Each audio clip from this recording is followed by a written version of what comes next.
Well, thank you everybody for coming to Columbus. Some of you near, some of you far. So maybe the folks in Arizona were the furthest to come in.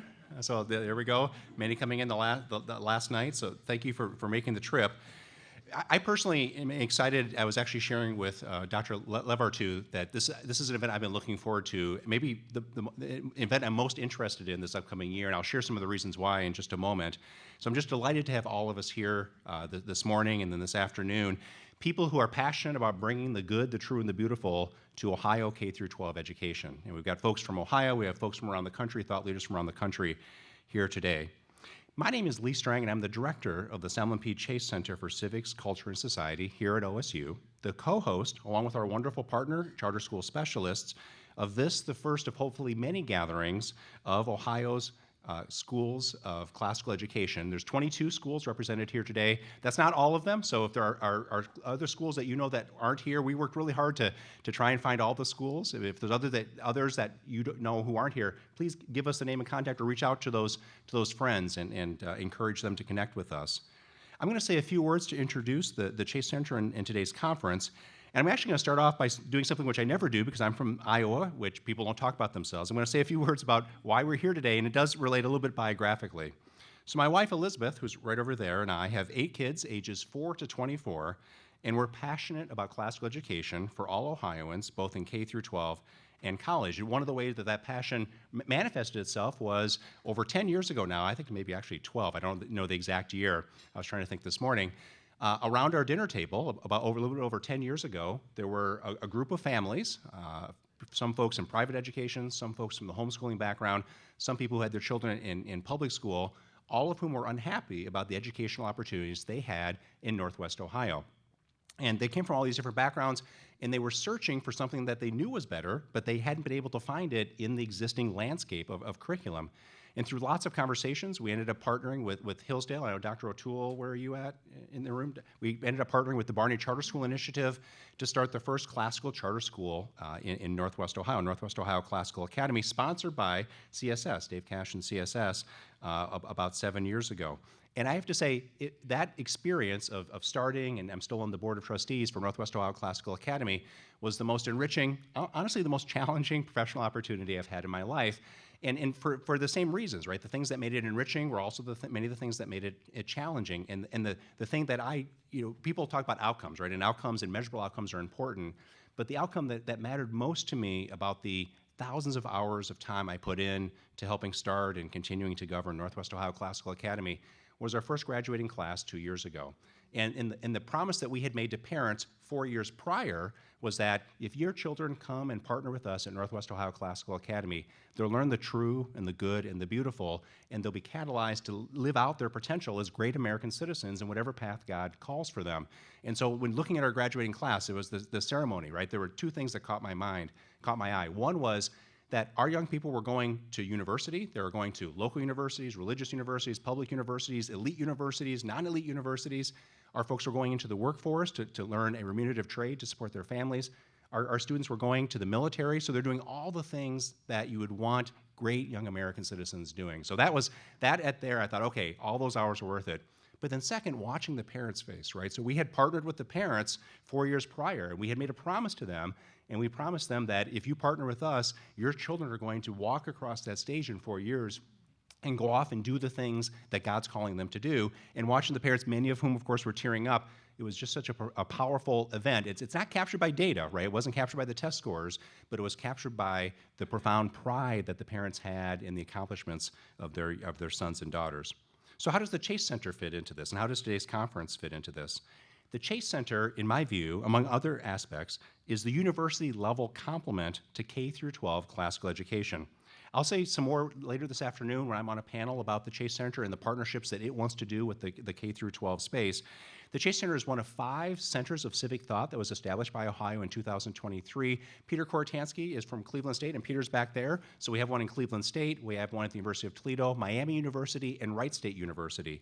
And all the 5 centers are responding to 2 complementary concerns that are in many ways the same concerns that classical education in Ohio and elsewhere are responding to. So one is just the lack of knowledge that young Americans have, especially young Americans, but others as well, have about the American civic tradition. So I teach constitutional law. I always ask my students when we begin, how many of you have read the Constitution? And by the way, folks, right, these are law students, and it's 5%, 15% was the highest. And so it's just this fundamental legal document. Now, of course, there's lots of other aspects of the civic tradition that are really important, like great literature, but they just don't have even the basics of that, right? So this incredible lack of knowledge of what binds us together as Americans, what's truly good about the American political community. And second, we Americans seem to have lost our capacity to be able to engage with each other across difference in a productive way. And there's many examples that one could cite. Some of our folks here are from Cincinnati Classical Academy, right? And there was the negative exchange, the non-civil discourse that was going on in Cincinnati just a week ago, right? As one example of the deep divisions that Americans have. And so the civic centers are an opportunity to offer to your families and to your students the ability to say yes if those students, if those families want to send their children to Ohio State or Cleveland State or one of the other universities with a civic center, because you're going to get a cost-effective, mission-aligned, worldview-aligned education for your students. So I view us as continuing in the university level the good work that you've been doing in the K through 12 space. Today's conference has 3 complementary goals. First, it provides an opportunity for 22 of Ohio's classical schools, public, private, religious, non-religious, to gather, to share fellowship, and to learn from each other. I don't know what your experience is like, but when you're doing something new, when you're doing something that's, let's say, unconventional, especially by the standards of K through 12 educational space, it can often be a lonely road to hoe. You're passionate about it, you believe in it, you're going to keep doing it, but often it's great to have people who are alongside of you, come alongside of you and help you in that good work. And today is a chance for all of us. I met so many people whose names I had known, whose emails I'd exchanged, whose phone calls I had taken, and now I'm able to put a face to the name and able to build a relationship that will be beneficial to all of us into the future. Second, today's conference puts thought leaders of around the country in conversation with 22 of the leaders of the classical schools here in Ohio. Classical education, as you know, is growing by leaps and bounds in Ohio. It's growing by leaps and bounds nationally. And today's speakers are bringing their expertise and experience and sharing it with us here in Ohio, so that way we're able to learn from the best practices and the best knowledge of what's going on around the country. Third, today's conference is a catalyst for the 22 of us, collaborating throughout our state and into the future. Each of us as individual schools is transforming lives, right? You see it in your graduations, you see it when the parents are watching their students do a recitation. You see your students every day learning the good, the true, and the beautiful. But the 22 of us together, and then other partners over the years as we're able to join with them, are able to, in a more profound way, influence and create the background conditions for all of us as individual schools to achieve our mission. Today's conference is a conversation among colleagues, so don't be hesitant to chime in. Don't be hesitant to share tentative thoughts. We've built in lots of questions and comment periods for each of the panels, for each of the speakers, so there'll be definitely lots of opportunity for you to ask, be critical of the people who are presenting and speaking with us today. And of course, we'll have time over lunch and we'll have time during the breaks for a conversation. A few logistics about today. Morning is going to feature 2 complimentary addresses, one by Rabbi Goldstein on Jewish classical education. Thank you, Rabbi, for making the trip to New Jersey, which I don't know if that's further away from Arizona or not. And then Jake Tawney from Great Hearts came from Arizona, is going to be speaking about the experiences of classical education from a large organization running so many classical schools. Lunch will feature a legislative update from a person who's passionate about classical and charter school, Representative Elizabeth Lear. We'll have 3 panels in the afternoon on 3 aspects of classical education. And then maybe the best for the last, we'll have a cocktail reception right out there, weather permitting, at the end of this afternoon. I'm going to invite in a moment our co-host, our co-sponsor, Mr. Dave Cash, who's the CEO of Charter School Specialist. I just want to say a few words about Dave and Charter School Specialist before asking him to come up here. I hope we don't embarrass him. So 8 years ago, sometime around 7 or 8 years ago, Dave and I were actually talking about when that was. We had reached out to we were starting Northwest Ohio Classical Academy, the first classical charter school in Ohio. We needed a sponsor, and we had reached out to a number of potential sponsors, and they were not receptive until we ran into Charter School Specialist. And here's our pitch, right? Hey, we're something that's not been tried in Ohio. We're something that's unusual, very unconventional, I'll put it charitably, in Ohio. It maybe works down in Texas and maybe works down in Arizona. We think it can work here as well. We've got this great curriculum, but we don't have any students, building, staff, or principal. Please be our sponsor. And Dave stepped out in the deep. Dave was able to see that this is a potential opportunity to enhance education in Ohio. So Dave, I want to personally thank you for helping us and then many of the other charter schools that you've come alongside with over time. And so I wanted to welcome Dave to say a few remarks to kick off our conversation. Thank you very much.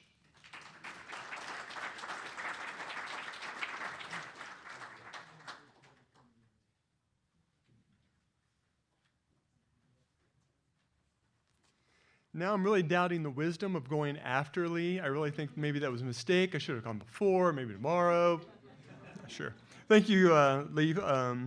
Following your opening is certainly a challenge. As Lee highlighted, we're gathered here today with a clear and common objective.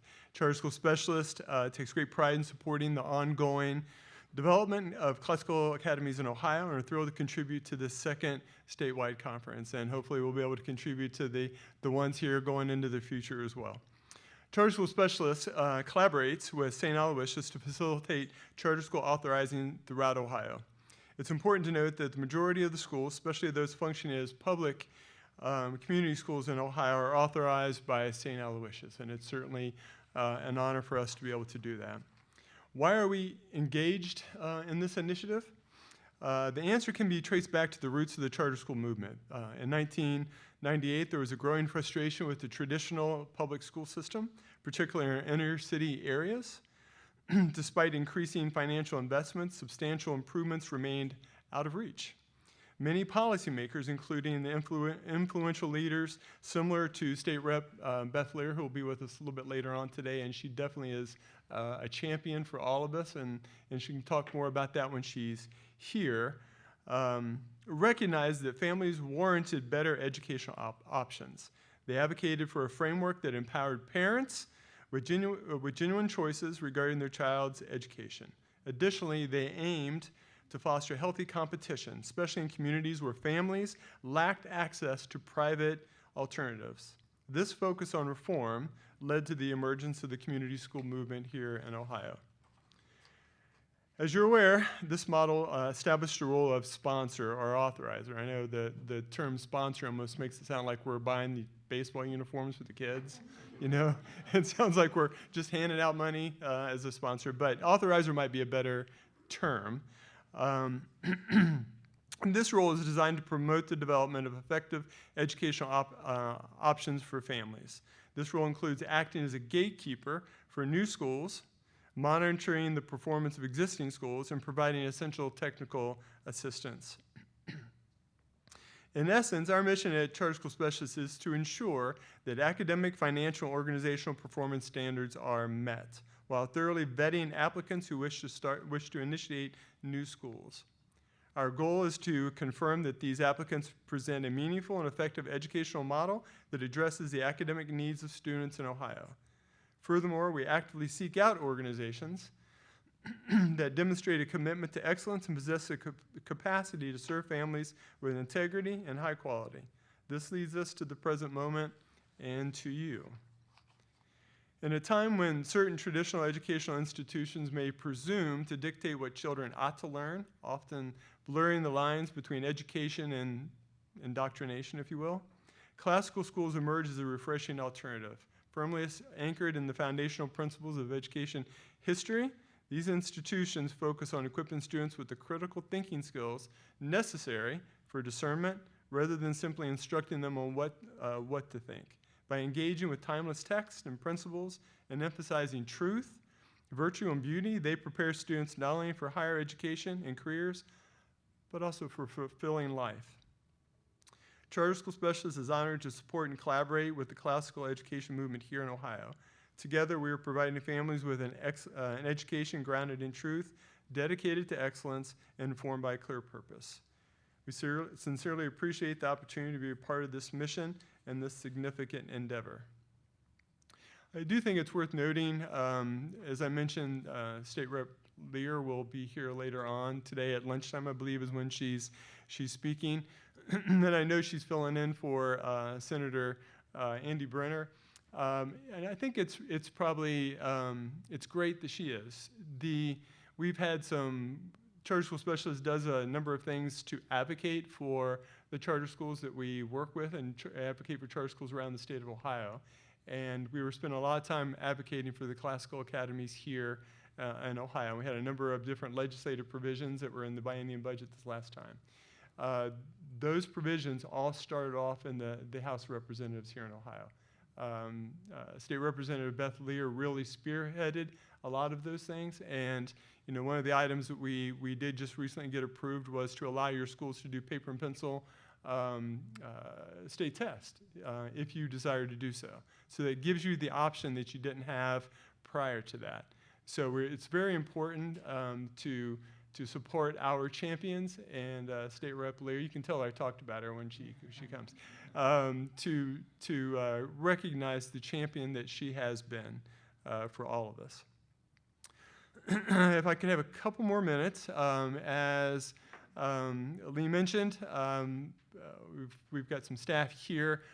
We did recently hire 7 months ago now Rod Hale as the president of Charter School Specialists, helping me to maintain the work that we do. So I very much appreciate bringing Rod on. And then recently hired a new vice president of school improvement, Jennifer Heyman, who's also here. We also want to mention Frank Stoy, part of our team that's been with us for a long time and been in the charter school movement even longer than me, which is a long time. And then Molly that helped organize some of our part to all of this. So I do appreciate those folks being here with us, and hopefully you get a chance to meet them as you go through the rest of the day. Lastly, I'd like to introduce Dr. John Spiegler. He will be the MC for the rest of this. And I do appreciate that he take that opportunity to do that. So, Mr. Spiegler, thank you.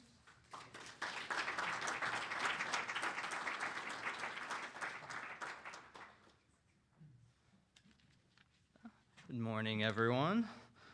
So my name is John Spiegler. I'm one of the assistant directors here at the Chase Center, and I'm pleased to introduce Rabbi Alec Goldstein, who'll be speaking today on the Jewish roots of classical education.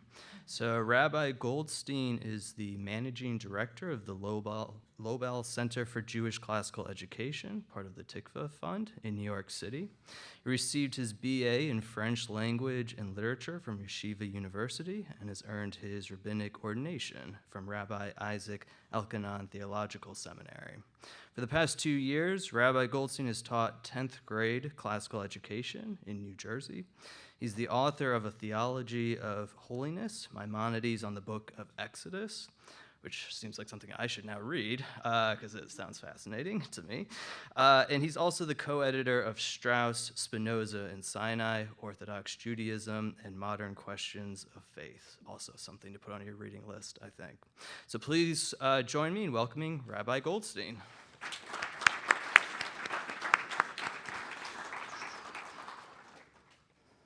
Good morning. I'd like to start out by saying this is the opposite of what I normally do. Normally I go into Jewish schools, talk to educators, administrators, rabbis, boards, and tell them the importance of learning classical education, of engaging with the great texts of the West. Here I think I have the opposite challenge, which is to explain the Jewish roots or the Jewish contribution to the classical education movement. So kind of flip the script there.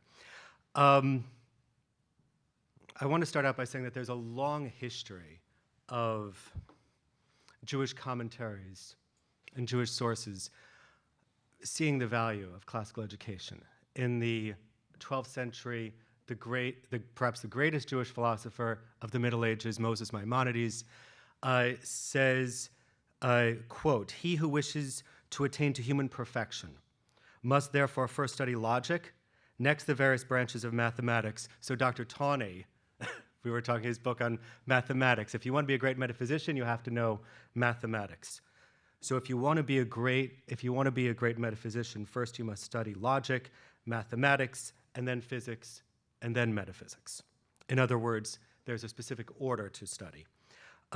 Another medieval commentary, lesser known, Rabbi Abraham Ibn Ezra, in the 12th century, makes a creative comment that in the book of Exodus, it tells us that Moses was educated in the house of Pharaoh. And he says, why do we need to know this? Why do we need to know that he was weaned in the house of Pharaoh? And he says that in Pharaoh's house, Moses learned the 7 sacred sciences, which is an interesting idea because, after all, the 7 sacred sciences of the Trivium and the Quadrivium are, after all, Greek. They're not Egyptian.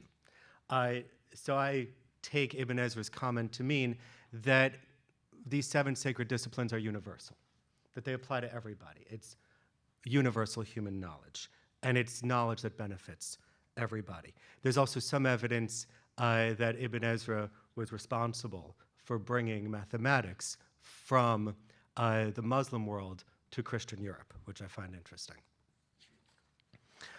In the 13th and 14th centuries, another commentary, Rabbeinu Bachya, who is a great mystic within the Jewish tradition, is analyzing the sacred furniture within the Holy Temple, first in the tabernacle and then in the temple.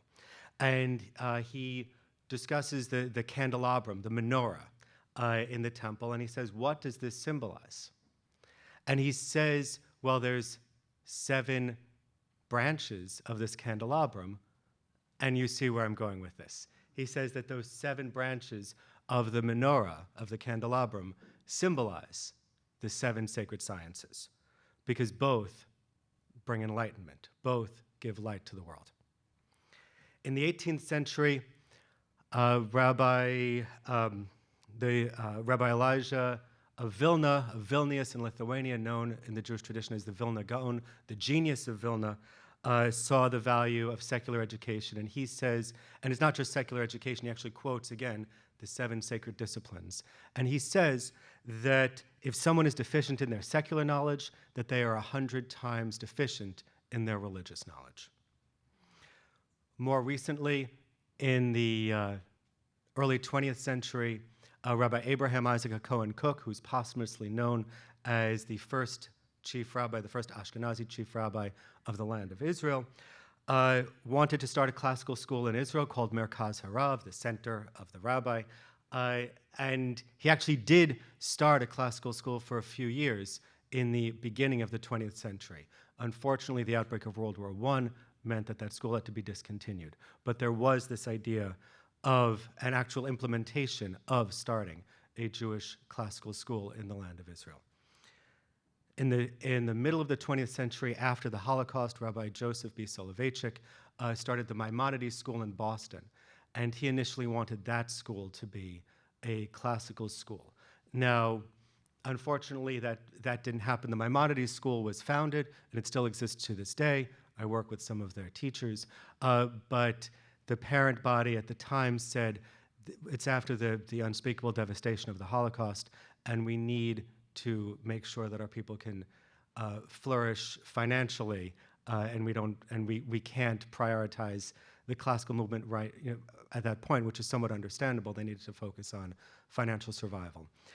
The point is that Jews have long recognized the importance of classical education, and there's a strong tradition of appreciating that. At the same time, the Jewish tradition also has, I think, something unique to contribute. And I would like to discuss 5 ways in which I think that biblical thought, Judeo-Christian thought, has influenced the classical education movement, has influenced the West, and has influenced our own thinking, and where I believe offers perhaps a better and higher alternative than Greco-Roman thought, which is not in any way to denigrate the greatness of the Greco-Roman tradition, but to elevate the biblical and the religious tradition alongside it. So the first one, the first aspect that I would like to focus on is the idea of a loving God. In Greek mythology, the gods are petty, they are capricious, or indifferent to man's presence. Sure, there are a few exceptions, for example, Prometheus's act of self-sacrifice for the benefit of humanity. But in general, the Greeks at the time of Greek mythology worshipped the gods, not because they were good, but because they were powerful. The Greeks themselves recognized this from time to time. For example, Hesiod is critical of the gods. The satirical poet Xenophanes, is quoted by Cicero, says that the stories of the gods are neither true nor edifying. Even Socrates himself seems to be critical of the gods, and I hope I don't sound too much like Meletus in saying that. By the time we get to by the time we get to Aristotle, an entirely new aspect of the gods emerges. The idea that God is an unmoved mover, which Aristotle says in the Metaphysics in Book Lambda. For Aristotle exists and he is the first cause, but he isn't engaged in human affairs and he doesn't do much more than that. He's thinking about his own thoughts. Not exactly sure what that means. But the point is that the God for Aristotle is rather aloof. For several years, I've wondered if these two Greek conceptions could be related. That if you have this idea of the gods as petty and capricious, then wouldn't you want to dethrone them? Who would want to worship such a pantheon of gods? And the rise of philosophy with Socrates, Plato, and Aristotle actually gave mankind the capacity to do that, to dethrone these gods from their pantheon, because they're not exactly the type of gods that we would want to pray to. Now, it is true that some Jewish and Christian philosophers have accepted Aristotle. He was known as the philosopher for much of the Middle Ages. And they say, how do we deal with the biblical passages that say that God loves, or God hates, or God gets angry, or God shows mercy? And they come up with a solution, which you can tell me if it's satisfying or not, that God acts in a way that if a person acted in that way, we would say that that person is acting in a way that they are loving or angry or hateful or merciful. But when we look at the biblical tradition itself, it's kind of hard for many to accept that medieval Aristotelian interpretation of the biblical passages. And I'll read off a few very quickly. Deuteronomy chapter 7 says, "The Lord did not set his love upon you nor choose you because ye were more in number than any people, for ye were the fewest of all people, but because the Lord loved you, and because he would keep the oath which he had sworn unto your fathers, hath the Lord brought you out with a mighty hand and redeemed you out of the house of bondmen, from the house of Pharaoh, king of Egypt." Isaiah chapter 54, "For a small moment I have forsaken thee, but with great mercies I gather thee. In a little wrath I hid my face from thee for a moment, but with everlasting kindness I will have mercy on thee, says the Lord thy Redeemer. For the mountains shall depart, and the hills shall be moved. But my kindness shall not depart from thee, neither shall the covenant of my peace be removed, says the Lord that has mercy upon thee." And Jeremiah chapter 31, "I have loved you with an everlasting love." In fact, many Jewish and Christian commentaries have objected to this Aristotelian notion of a God that does not have emotions. Rabbi Joseph B. Soloveitchik, who I mentioned earlier, one of the great leaders of the 20th century in American Jewry, writes, quote, "We should not look askance at visionary mystics who actually see God. Regardless of the psychologist interpretations of these images, they nurture the God-hungry soul and express an experience that is too rich and too dynamic to be satisfied with trite philosophical terms. I could never feel sympathy for Maimonides' horror at religious sensual portrayal." He writes again, "Anyone who says that God commands the love of God but does not promise him reciprocal love is a heretic."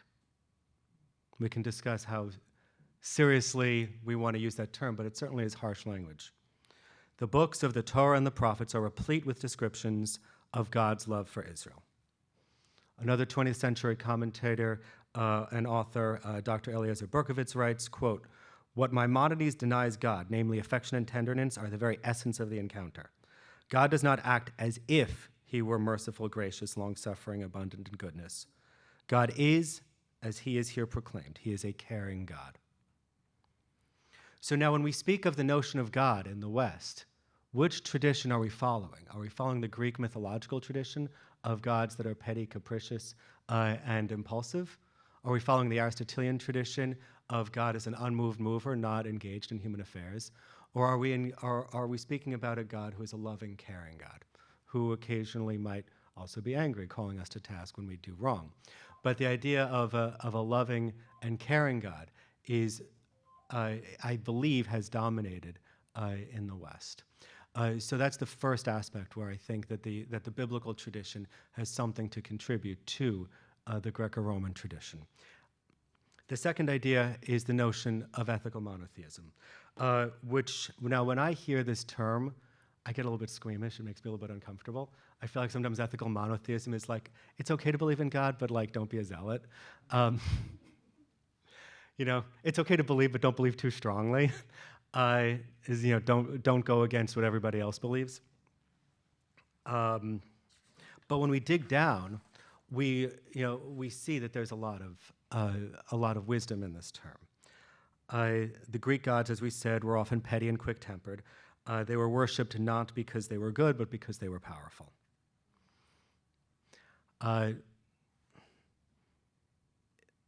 If you're familiar with the Euthyphro question in Socrates, where do the gods love something because it is holy, or is it holy because the gods love it? And when we think about that, I've been fascinated by the idea of holiness. And when we think about that, and I didn't even realize it until I was preparing my remarks today for today, but that maybe there's an ethical component as well. That this is a question that's taken seriously in Jewish and Christian traditions, but when we realize that the gods are petty and quick-tempered and capricious, then maybe holiness, the way that Socrates is writing about it, isn't the ethical term that we think it is. It can be related more to superstition and amulets and things like that.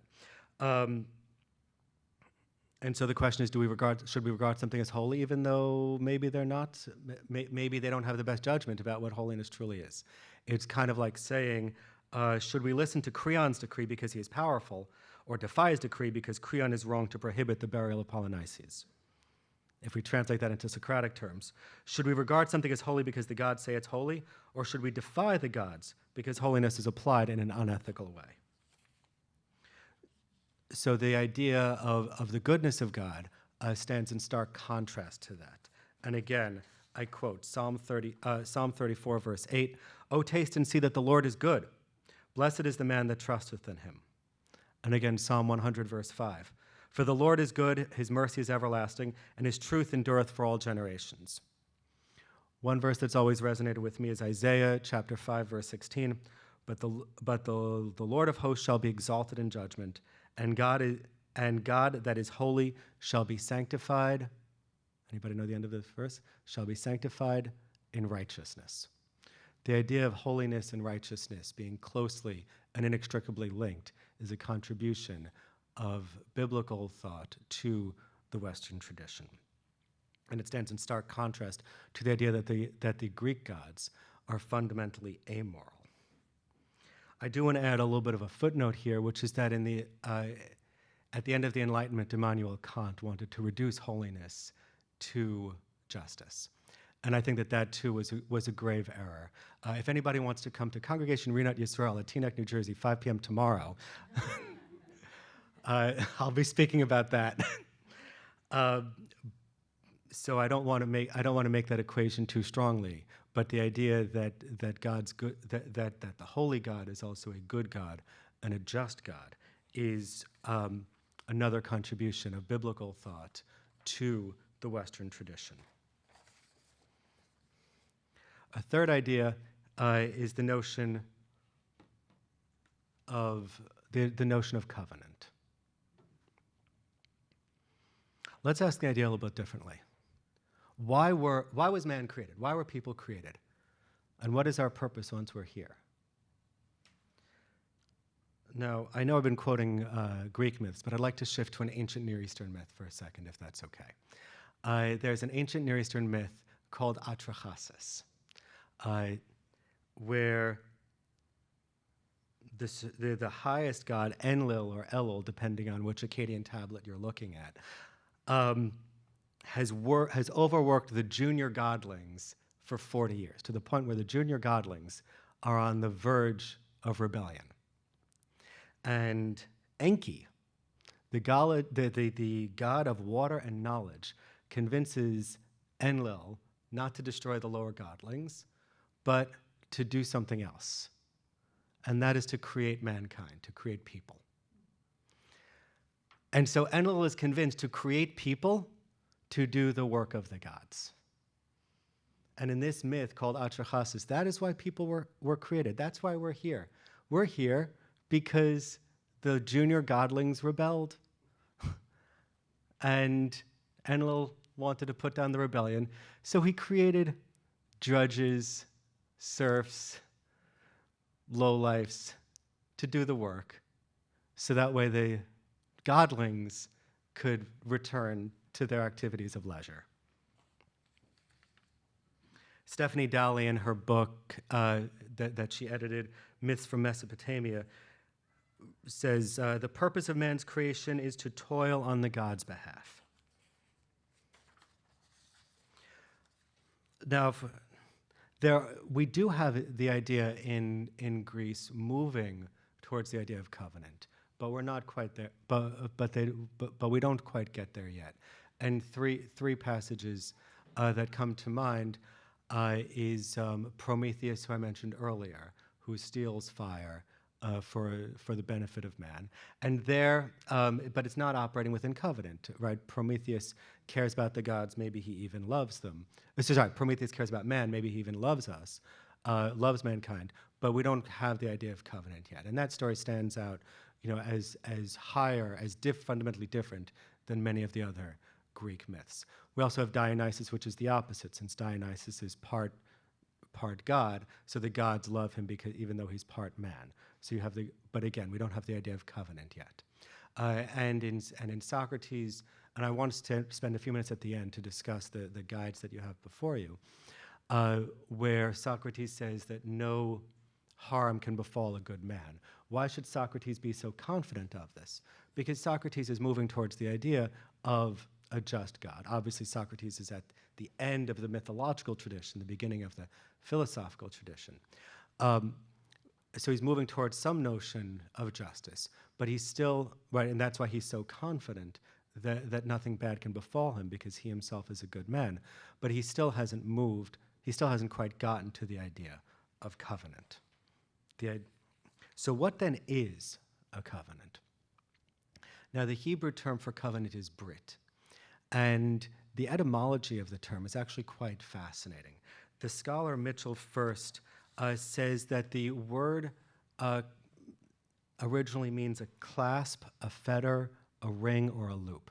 And he garners this, among other places, from the ancient Semitic language known as Akkadian, where that's what the word means. So if we accept this etymology, then God and man are literally clasped or fettered together.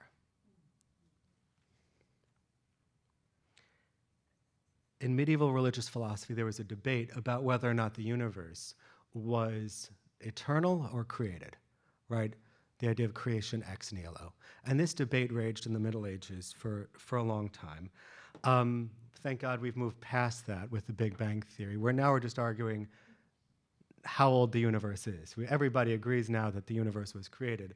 The religious devotees and the scientists, we're just arguing about how old it was, how old the universe is. But in the Middle Ages, this was a serious debate. But this debate almost obscured something deeper, which is that it's not just that we worship God because he is the God of creation, but we worship God because he is the God of the covenant. And this itself is actually mentioned in the Bible. Isaiah chapter 42 says, "Thus says the Lord God, who created the heavens and stretched them out, who spread out the earth and what comes from it, who gives breath to the people on it and spirit to those who walk on it. I am the Lord, I have called you in righteousness. I will take you by the hand and keep you. I will give you as a covenant to my people, a light unto the nations." So this passage starts out where he says, yeah, I'm the God that created the world, right? Who created the heavens and stretched them out, who spread out the earth and what comes from it. But that's almost a preamble to the idea of introducing covenant.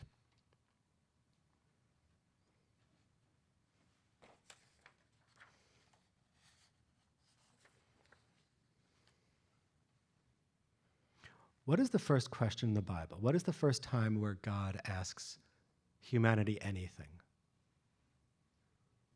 Anybody remember? I don't mean to put you on the spot. Where are you? Where are you? Where are you? And what happens? Adam and Eve eat from the forbidden tree in the Garden of Eden, and God calls out to them and says, "Where are you?" Now, obviously, God is omnipotent. God already knows the answer. So he's not asking this in a spatial sense, but asking something deeper in saying this. And over centuries, the commentaries have removed this from this localized context and transformed it into an existential question. God is asking all of us, where are you? Where are we? Are we doing what we're supposed to do? Are we civilizing the world? Are we holding up our end of the bargain? Are we fulfilling the covenant forged between God and all of humanity in the Garden of Eden?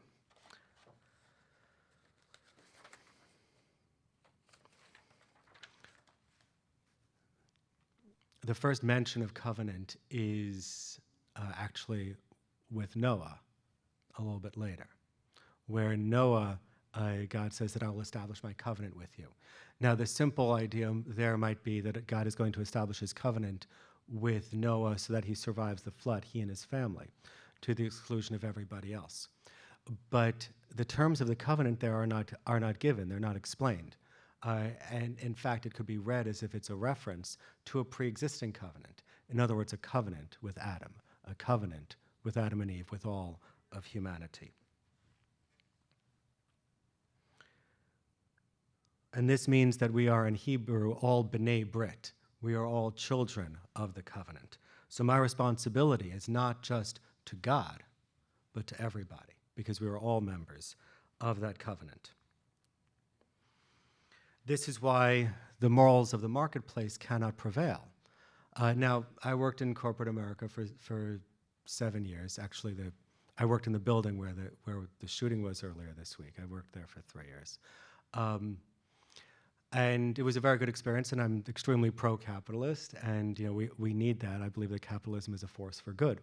But not every encounter, not every interaction between people can be defined by the morals of the marketplace. The rabbis of old tell us that if someone says what's mine is mine and what's yours is yours, that might mean that that person has the traits of Sodom and Gomorrah, which is a very strong statement. But why should this be so? Why can't the morals of the marketplace prevail?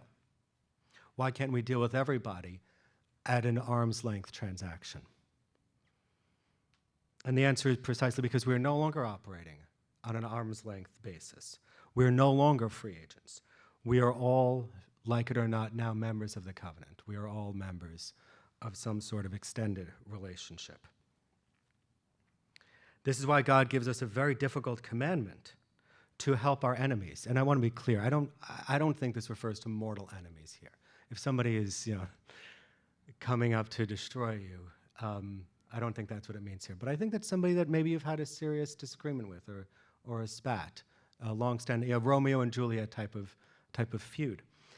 And the Torah tells us in Exodus chapter 23, if you see the donkey of someone who hates you lying under its burden, and you would refrain from helping him, you shall surely help him with it. Why should this be so? Now, we might, in the tradition of virtue ethics, say that I have to instill virtue in my own soul, and therefore I have to do the right thing, even to somebody that I don't like. But the medieval commentary known as Rashi, Rabbi Shlomo Yitzchaki, gives what I think is another explanation. He says, quote, "Now who is it who sees his enemy being kind to him, whose heart will not be inspired to embrace and kiss him?"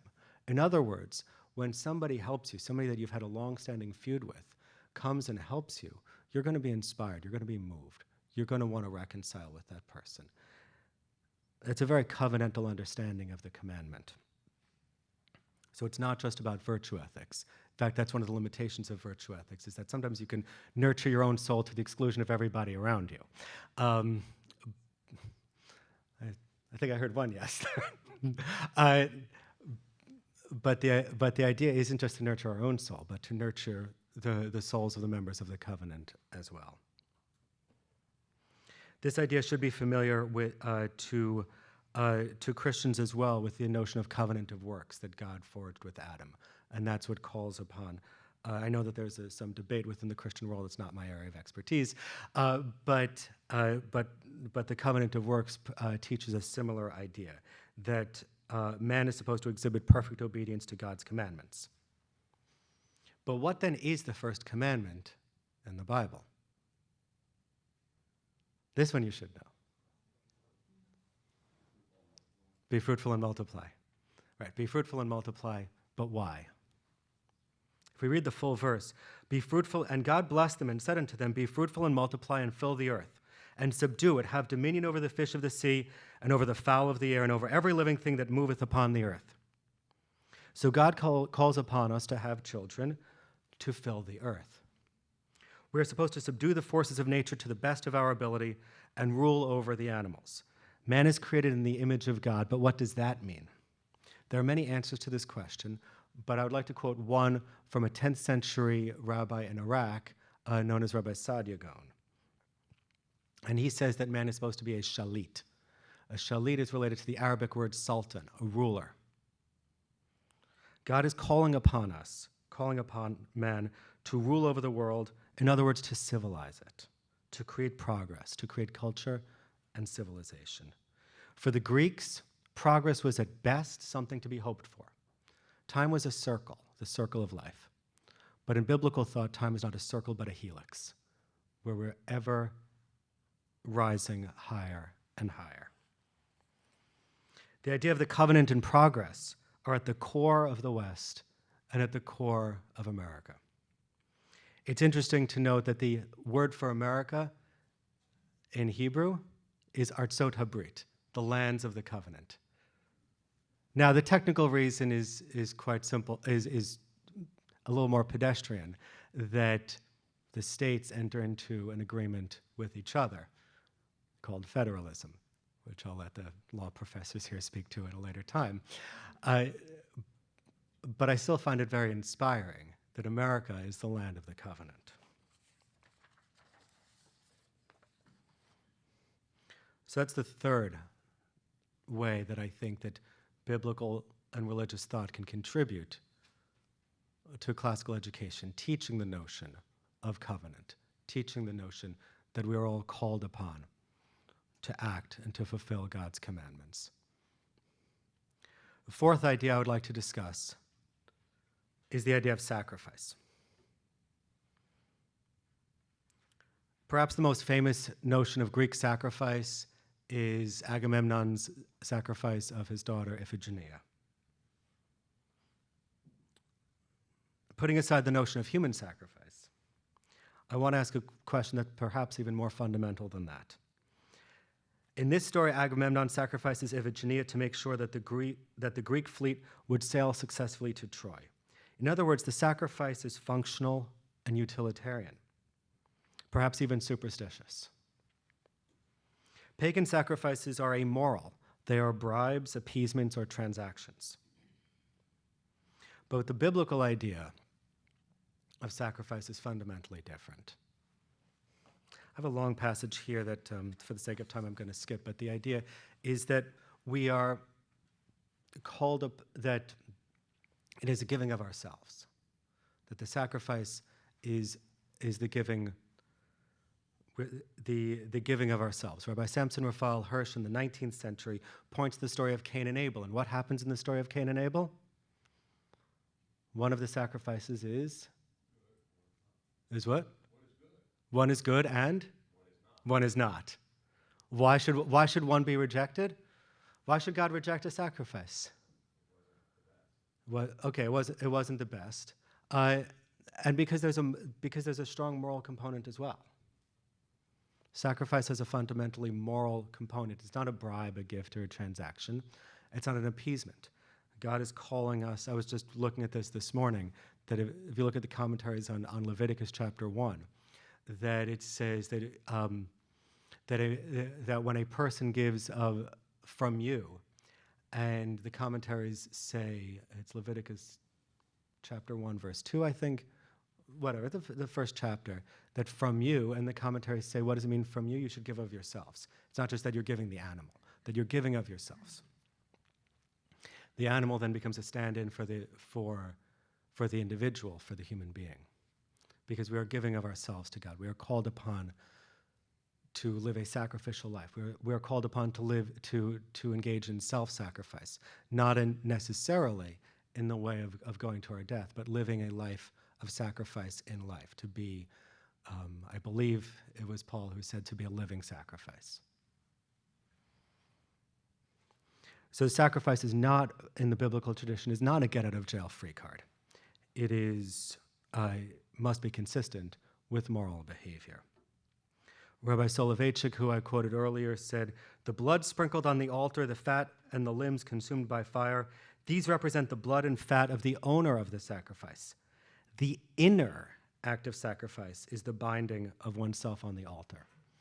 This contrasts very starkly with the Greek tradition of sacrifice being some sort of bribe. Right? For Agamemnon, it's just a transaction. What do I value more?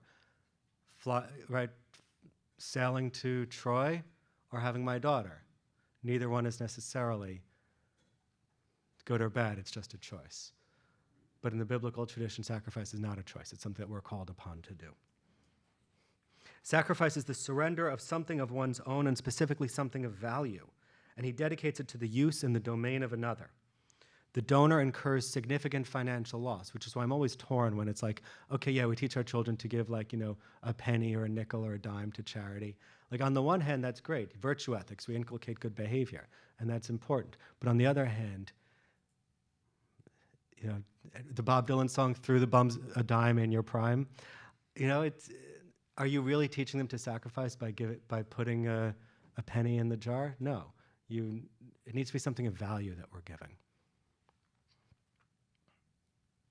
Sacrifice is an act of intentional self-impoverishment, but they are also acts of elevation. They are acts of relinquishing goods that are tangible, material, and valuable for the sake of something larger and greater than oneself. Sacrifice in the biblical tradition is not tied to any specific transgression, objective, or mission. Rather, Judaism teaches that each and every person is called upon to live a sacrificial life. Of course, this idea can be abused, and if you've read or taught Dickens' Tale of Two Cities, then you'll be familiar with this. Defarge says that, quote, actually, I don't think it's Defarge, but Dickens writes, "If the Republic demands sacrifices from you, without doubt, you as a good patriot will be happy to make them. The Republic goes before all. The people is supreme." Here, the people means the state, but there's a profound criticism of, quote, the state in Dickens's words, since, quote, the state should exist for the welfare of the people. So sacrifice, even though it is a commandment, also must be somewhat volitional. This is why Carton's act, his execution of sacrifice, is praiseworthy, is noble, where the idea of mandatorily sacrificing for the state, Dickens would view as abhorrent. Because the idea of sacrifice must come from within, must come, in Hebrew, mikem, from within you. So this notion, the Jewish notion, not the Greek notion of sacrifice, I believe is prevalent in America, prevalent in a lot of great literature, and prevalent and central in classical education as well. The idea of a soldier volunteering to fight in a just war, a laborer working for wages but also performing acts that advance civilization, a mother literally sacrificing her body to grow a child and to give birth to that child and to raise the child, or a father working endless hours to support the family to whom he dedicates his life. These are all sacrificial acts. These are all acts of giving of oneself for something greater. And these are acts upon which the West and America was built. The fifth and final idea that I would like to share is the notion of redemption. To my knowledge, the closest Greek notion that we have to redemption is catharsis. Aristotle in the Poetics says that tragedy is supposed to inspire one of two emotions. There's different ways to read Aristotle, but on a simple level. And those two emotions are pity and fear, yes. Gold star. Those two emotions are pity and fear. And what happens? We experience the pity and fear, we have the rising action, we have the fall, we experience an emotional state called catharsis. But what is catharsis? Catharsis is like it's almost like we have an overweening, an overflow, a surplus of emotion that needs to somehow be burned off. And so we watch these tragedies. And yes, there's many purposes of reading and studying tragedy, but one of them is that it burns off our emotion so we can return to a more rational state. But when we look at the stories within a tragedy, do they wind up better off than they were at the beginning of the story? Very rarely. Very rarely. So rather, it was Judaism that introduced the idea of redemption, the idea that you can encounter adversity and wind up higher than you were before. Now, we would never advise somebody to go through adversity, whether it's to sin, be sinned against, or to encounter any type of adversity. But we walk around sometimes with this myth that life is linear, that life is going to go according to plan. It's like the birds are getting me. That life is going to somehow go according to plan, and we're going to hit every milepost and every marker exactly where we should. And like for those of you that have kids, you're like, are they hitting the developmental milestones? And we expect everything to go perfectly according to plan. As T.S. Eliot says, I've measured out my life in coffee spoons. But that's not what happens. Life does not always go according to plan. In fact, very frequently it does not go according to plans. And the question is, how do we deal with this?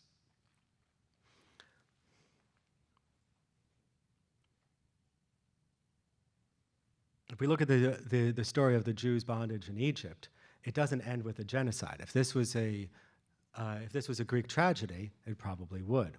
We'd probably see some sort of fatal flaw in the actions of Joseph's brothers, and that leads to the extermination of the Jewish people. But that's not what happens. Redemption is about encountering adversity and bringing us higher than we ever thought could be possible. Redemption is also a feeling of meaning and purpose, so that misfortunes and adversities can be awarded purpose and meaning even after the fact, and a sense of correcting past sins. There's a psychological idea, which I just recently came across, of post-traumatic growth. Right? We've all heard of post-traumatic stress disorder, but the idea of post-traumatic growth is that when you encounter something of adversity, that you can, and again, we would never wish this upon anybody, and you can suffer from PTSD while also benefiting from PTG, post-traumatic growth, at the same time. The two are not mutually exclusive, which is also a very interesting insight into the human psyche. Psyche, a Greek term, see? But the idea that post-traumatic growth means that you can, in some cases, find some deeper meaning and purpose and understanding than you ever thought possible before encountering that adversity. So redemption is a lot more than just returning to the status quo, which in most Greek tragedies is the best you could hope for. There's a fundamental change. If you look at Daniel Defoe's Robinson Crusoe, the main character comes to a profound regret for his desire to escape his posh British existence.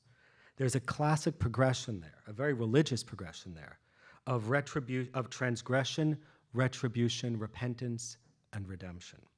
Had Crusoe not suffered from wanderlust, Friday would have been a victim of cannibalism. The British captain, at the end of the story, would have been marooned and died, and the island would have remained unknown to the West. Part of Crusoe's redemption is external as well. The salvation of Friday, the British captain and Crusoe becoming co-messiahs in their escape from the island, and that his island, Crusoe's island, becomes a populated community. So no matter how intellectually advanced we are, we tend to suffer from the idea that life can be somewhat linear, but we know that that's not going to go according to plan. And even the book of Proverbs teaches us this. For a righteous man, may fall 7 times and rise again, but the wicked shall fall by calamity. Chapter 24, verse 16. Redemption, then, is seizing those adversities and winding up higher than we ever thought possible. And that, I believe, is an idea that has defined the West as well. As a result of Hamas's attacks on Israel on October 7th, 2023, a 22-year-old American-Israeli hostage named Hirsch Goldberg Polin was eventually murdered, along with 5 of his fellow hostages. His mother, Rachel, delivered a heartrending eulogy where she had hoped that Hirsch would be returned alive, and that hope eventually turned to heartbreak. In her eulogy, she addresses her son directly. As we transform our hope into grief and this new unknown brand of pain, I beg of you, she's talking to her son, I beg of you, please do what you can to have your light shine down on me, Dada, Libby, and Orly. Help shower us with healing and resilience. Help us to rise again. I know it will take a long time, but please, may God bless us that one day, one fine day, Dada, Libby, Orly, and I will hear laughter, and we will turn around and see that it's us, and that we are okay. You will always be with us as a force of love and vitality. You will become our superpower. It is a profoundly Jewish idea that in a moment of grief, a mother could pray that her murdered son helps her, her family, and the entire Jewish people to rise and hear laughter again, and to be able to laugh again. My wife has a sweatshirt that says, "We will dance again." Jews gave the world a way to think about our existence, where even the greatest and most unspeakable evils, which we would never wish upon anyone, can be transformed into deeper understanding, greater elevation, and even, as strange as it may sound, a source of elevation and inspiration. Thank you.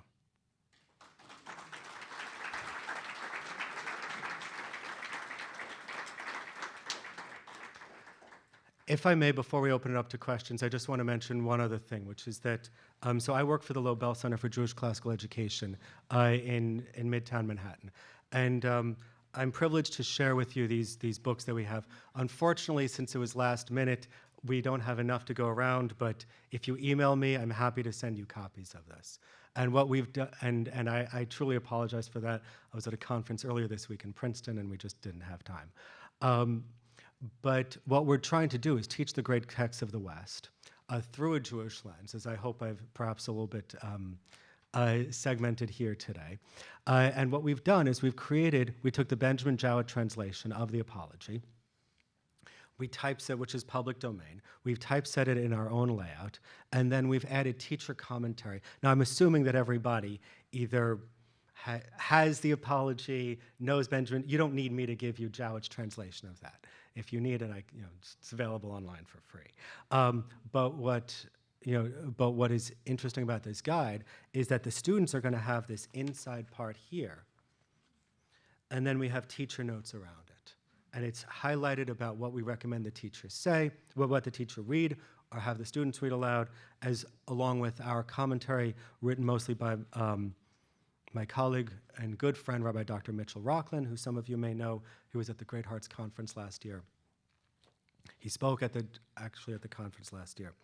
And how we read the text from a serious Western perspective, but also from a Jewish perspective as well. So what I said at the beginning, that my job is primarily to get us to teach Western texts in Jewish schools, and how do we go about that? How do you architect that? What are the nuts and bolts of what goes into that? That's where most of my time is being devoted to, and this is a sample of this. And again, if you want If you want samples of this or anything else that we're doing, I'm more than happy to send it to you. With that, I think we have a few minutes for questions. You had mentioned a number of texts in your remarks that the classical schools in the room would be able to employ in identifying the 5 contributions made by the Jewish community to classical education and to the West. Is there a resource? I actually don't know exactly how to concretize it, but like you had mentioned one novel, right? The Tale of Two Cities. I was wondering, where would folks look to find primary texts to introduce their students to these 5 points, in addition to the valuable books of scripture that you identified? Yeah, it's a great question. So if I can be so modest, I think it might be more than 5 points, but there are 5 that I wanted to mention here. Right now, most of those are taught through the sweep of the Western canon. When we go through from D'Aulaire's Book of Greek Myths, the Iliad, the Odyssey, all of that. I'm happy to, once I copy edit my notes, send them around, yeah, maybe I'll write an article. But yeah, I'm happy. Seriously, email me. I'm happy to send you, send you anything. But we're working at breakneck speed. We've only been doing this for 2 years, and we don't yet have all the resources that we would like. But what we're trying to do mostly is get the teacher material so that way they can start and have started using it in the classroom. So, modernity is kind of, I always sort of think that nihilism is sort of almost the inevitable end to modernity. And in a sense, it's sort of what Enlightenment sort of does.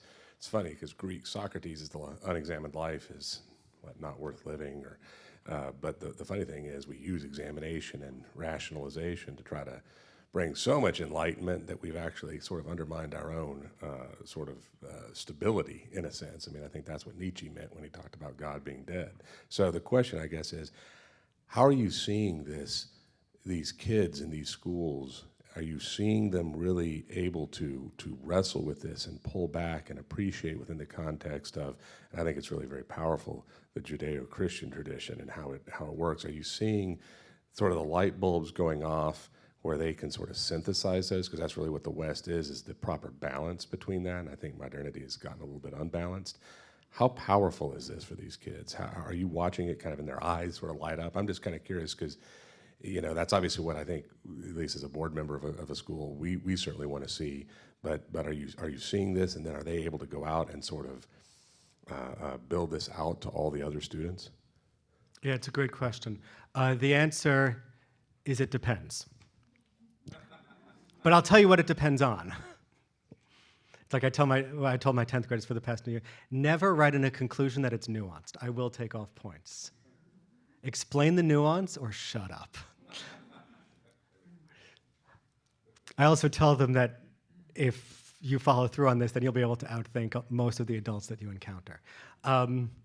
So I think it depends. Where I taught was a very religiously committed place where they studied religious texts for a large portion of the day, more than 50% of the day, and they were completely religiously committed. So when they encounter the idea of Socrates saying the unexamined life is not worth living, and when he says that he's willing to die for his beliefs, they completely get that. Judaism has the idea of, in Hebrew, it's called Kiddush Hashem, the sanctification of God's name. And there are times when a Jew is called upon to, if God forbid somebody's in that situation, die rather than desecrate God's name. And so if you have a student that's educated and religiously committed, and I'm sure that there are analogs in the Christian world as well, no doubt. I mean, unfortunately, there are examples of Christian martyrdom going on in modernity as well, tragically. But then they'll completely understand that. And they'll be able to then analyze Socrates' texts on a deeper level. What beliefs is it worth dying for? And then they can start to parse that out and have very serious, high-level, I was going to say intellectual conversations, but they're not just intellectual questions. They're religious questions as well. As Dr. Rusty Reno, the editor of First Things, says, right, there are no intellectual answers to spiritual problems.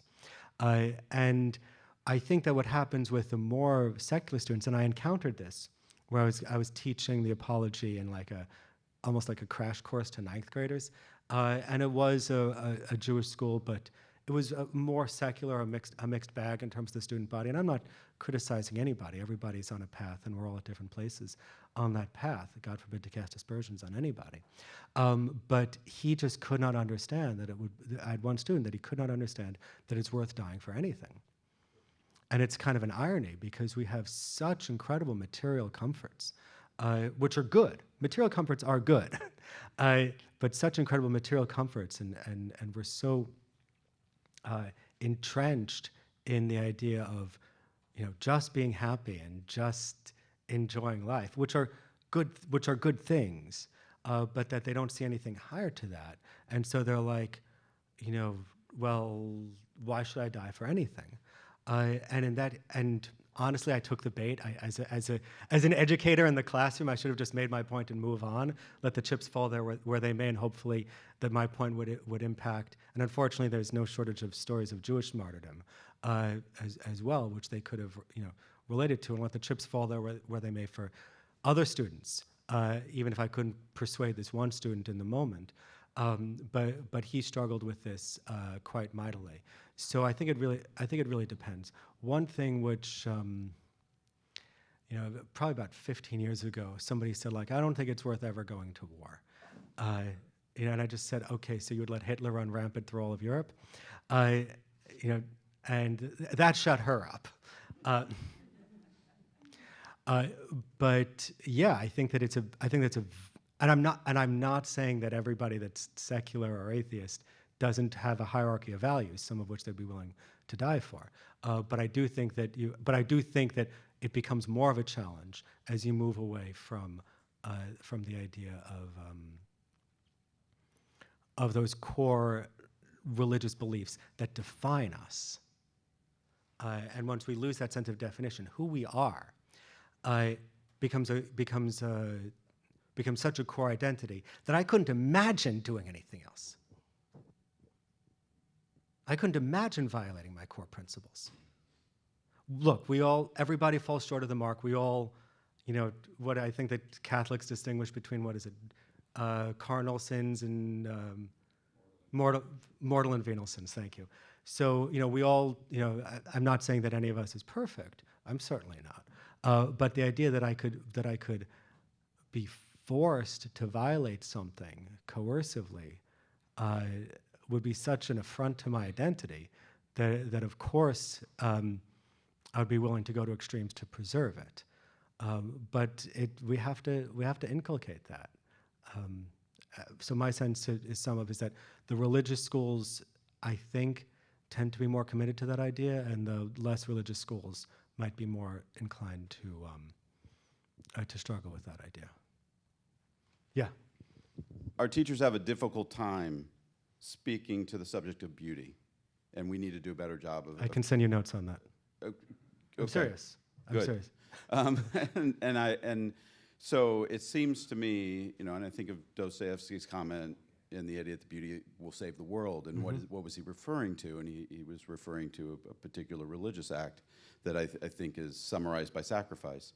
And so I wonder how we can speak better to our students about, you mentioned that sacrifice was one of the 5 big contributions. How do we speak to the importance of that, but also what it says, how it reflects upon our souls and the world?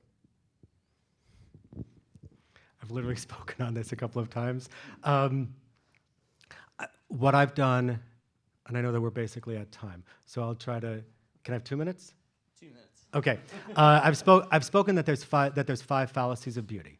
Okay, which is the relativistic fallacy, the political fallacy, where art is just becomes a political essay by another means. I have to check the erotic fallacy, where we confuse beauty with pure eros, and a few others which I'm forgetting right now. The STEM fallacy, which is that no disrespect to science, technology, engineering, and math. I'm a CPA. I worked in accounting for a long time. But that's what matters, and beauty is just like, when you're done with your STEM work, the real work maybe you can read a poem before you fall asleep at night, or the utilitarian fallacy that something should be. Those are the 5 fallacies. The utilitarian fallacy is that something should be. It only has to be functional. It doesn't have to be beautiful. But then you can talk about beauty, beauty and redemption, and that a lot of times what happens is when you have an intractable problem, we fall into this binary thinking of how do we overcome it. And the resolution to that binary problem, that adversity, is often a solution that is beautiful. And that's what Scruton means when he says that in the modern world, the beauty is created in response to tragedy. Yes, I actually, the past 2 years, I made my students write their final paper on beauty, going through all of this. It's a subject for another time, but if you email me, I'm more than happy to send you. I have multiple talks on this. Thank you. Please give Rabbi Goldstein a round of applause. Thank you. All right.